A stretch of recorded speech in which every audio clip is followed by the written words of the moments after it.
ফাজলামো করার একটা লিমিট আছে ভাই, কি বলবো। এ তো সকাল সকাল আমাকে ভয় পাইয়ে দিয়েছে, এটা নাকি মাছ, আমি একদম ভয় পেয়ে গেছি। নাকি সাপ নিয়ে ও হাতের মধ্যে কি করছে।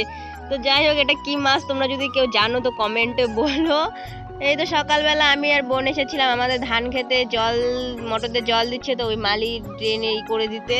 যাই হোক, তো মোটরে আগেও ছোটবেলা কে কে স্নান করতে কমেন্টে বললো। আমি কিন্তু প্রচুর স্নান করতাম, আর আমার এখন দেখিনি স্নান করতে ইচ্ছে করছে, কিন্তু মা বকা দিচ্ছে, বলছে স্নান করতে লাগবে না, স্নান করলে নাকি ঠান্ডা লেগে যাবে, মানে কি বলি।